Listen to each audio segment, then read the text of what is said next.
Hello and welcome to The Drum. I'm Steve Cannane. Coming up, Senator Bill Heffernan admits he is the devil.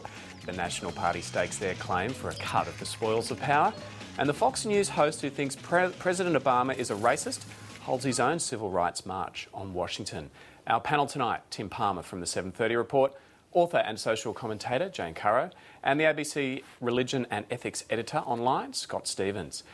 Tony Abbott has been trying to portray the coalition as the stable alternative to form minority government, but he's not getting much help from the backbench. On the weekend, it was reported Albie Schultz had been ringing Tony Windsor and telling him it was time we all went back to the polls. Today, Rob Oakeshott revealed a Liberal MP had called his phone and, thinking he was talking to one of his kids, said to tell Dad it was the devil on the phone. Mr Oakeshott says he's concerned there are elements in the coalition who are trying to destabilise the negotiations, and it's a test for Tony Abbott. And it is a confidence test of him whether he is going to be able to manage his troops for the next 3 years, either as rogue elements or in a strategic sense, if they're running a campaign to destabilise where we're at, to send everyone back to the polls, to spend $50 million of taxpayers' money. You know, that's the reflection I've got. Senator Bill Heffernan has since outed himself as the devil at the other end of the phone. Tim Palmer, are these kind of skirmishes likely to be doing harm to the coalition's chances? I'm not sure that the coalition is putting in an enormous effort at the moment to look as if they're constructing something. At the same time, they're saying they're not trying to destroy the prospects of a coalition and to go back to an election.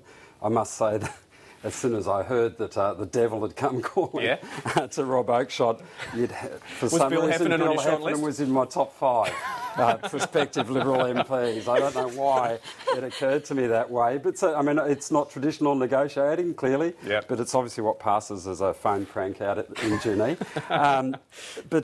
Look, time is what the independents are calling for. I think there's still, believe it or not, some time to go. I always say to people that if you look at the last time Tony Windsor formed a minority, helped support a minority government with the Greiner government in '91, it was the other 3 independents that formed a memorandum of understanding. All up, it took about 3 months to reach the point at which the government was fully determined.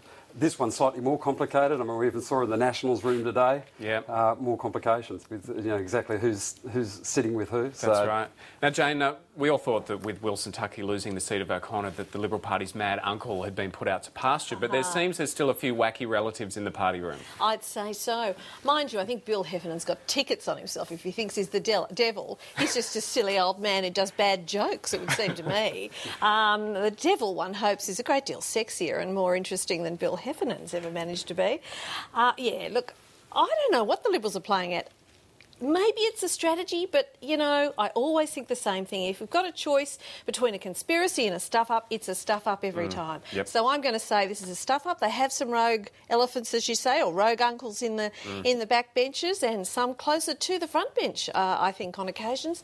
And, they've been very disciplined throughout the campaign. And I think the lid's come off and the discipline's gone. Scott, what have you made of the negotiations so far? Just seems to me this is almost a classic proof of the correctness of Thomas Hobbes, one of the great fathers of modern politics. He said that as soon as a bastion, a single force of political power breaks down, what you actually have is war, you have anarchy. And it just seems to me that with every day as these negotiations drag on, what we're seeing isn't the dawning of some new era of non-partisan politics. What we're actually seeing is almost total political anarchy. We're seeing party platforms being replaced by these puerile squabbles.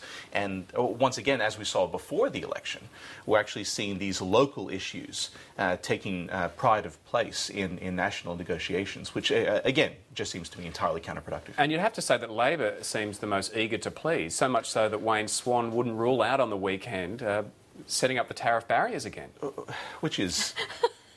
Look, I found this quite extraordinary, that on the one hand, he would rule out the possibility of a Green ministry, of a Green member of the Green Party on the front bench, but he wouldn't rule out some sort of revision to tariff taxes. In other words, anything they could possibly do to try to keep, the mad catter on side, which I just find, once again, quite extraordinary. And I do have to say, this is a bad look for Labor. I mean, before the election, their approach to policy was at best promiscuous. They were more than happy to mix it and join it and sacrifice old agendas. And now, after the election, again, for Gillard and for Swan, it's not a good look. Well, Tim, it's almost like saying we don't have standards, isn't it, by saying that we won't rule these kind of things out? I think the ruling of things out is the issue. I mean, the table must be groaning because nothing is being taken off the table. Yeah. Warren Truss was at it today, asked a number of times if he'd direct more than $850 million towards regional Western Australia to satisfy the interests of one newly elected WA National who hasn't even said yet whether he'll sit on the benches of any putative coalition government. And again, wouldn't rule it out. Wouldn't rule out that amount. Wouldn't talk about it directly. Just express some regret at the idea of it being difficult to spend $850 million because a big spending Labor government had got in and put them into deficit first. But so you've got an opposition who went to the people, stop the spending, stop the borrowing, cut the debt, and yet here we are when it comes to the crunch of horse trading, talking about a massive ticket item. Jane, what have you made of the negotiations so far? Well, I think I'm enjoying it hugely, actually. Nothing is giving me greater pleasure than seeing those two parties and those two leaders getting a good slapping from the electorate and a good slapping from three independents. They richly deserve it. And suddenly discover policy areas they never really cared about. Well, I don't think they care very much about any of them. And I think the point is we have two party leaders who literally sold their souls to the devil. I don't know if it was Bill Heffernan or who it was, but they sold their souls to them to win swinging seats that were completely focus group led in everything that they did pretty much. Tony Abbott, a little more respectable than Julia Gillard, but nevertheless. And now they're facing three people who actually have some beliefs. And in fact, not just three. And they have 5 or diverse 6 beliefs too, don't they? They have diverse. I mean, you've got a Green with very strong beliefs. You've got Andrew Wilkie with his lots of points and all his beliefs. You've got the West Australian National, who I can't quite work out what he's on about, but he clearly believes very strongly in something. I think it's West Australia. And then you've got three independents with really strong views about all sorts of issues. And it's really nice to see Tony Abbott and Julia Gillard being brought short by people who actually have something they care about. Scott, you've got a very radical idea that's going to be published, I think, tomorrow on The Drum, that perhaps Tony Abbott could form an alliance with the Greens. Look, I think he's missing a crucial opportunity here. I'd actually take exception a little bit, Jane. I don't think we have all these independents with very strong views.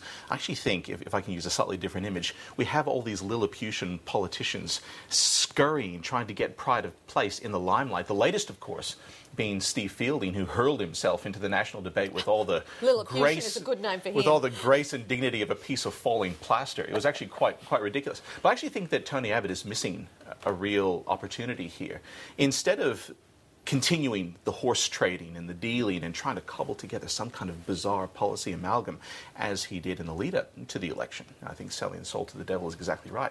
What he ought to be doing is reaching back into the conservative tradition itself. There's this old alliance, if you like, between conservationism and conservatism against the idea that all quote-unquote progress isn't necessarily good progress, that you can't necessarily have human enlargement without a simultaneous enlargement in liberties and in virtues.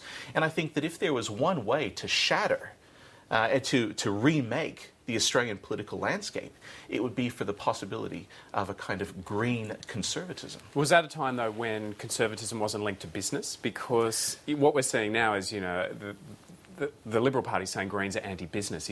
If you put carbon tax on, that's going to affect business. It's going to affect our coal exports and the like. So is that from a time that it's not really relevant anymore? It is, but we have two problems here. The first is that the Greens themselves aren't simply an environmental group, but they're actually a hodgepodge, an amalgam of vague social progressivism.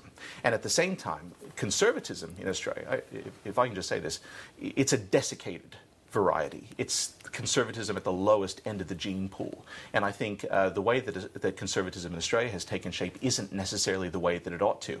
And above all, this kind of weddedness to big business is both a bad look and it's a kind of betrayal of the conservative legacy, which I think Malcolm Turnbull began to indicate on Q&A last week when he himself was calling for campaign finance reform.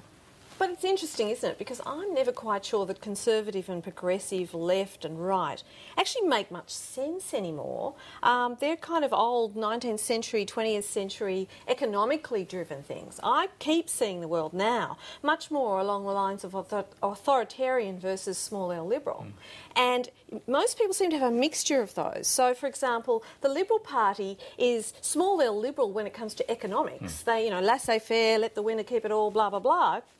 Capitalism, etc., etc., but extremely authoritarian often when it comes to social issues. They really want to control what people do in their bedrooms, who's allowed to get married, what you should do with your body, reproductive rights, blah, blah, blah. On the other side, the so-called progressives tend to be quite authoritarian when it comes to economics, what you're allowed to do and what you're not allowed to do and what business can do and what workers can do, etc., etc., but very liberal when it comes to social issues. So we have this kind of clash between two ideologies, both of which sides have taken bits of them, and neither holding to either particularly strongly. It's really, we're at a crux place where haven't worked out yet what we believe for the future, I think. Each of these individual politicians show a spectrum of that too. If you look at someone like Bob Katter, he's very much a throwback to protectionism at one level, a libertarian at another level.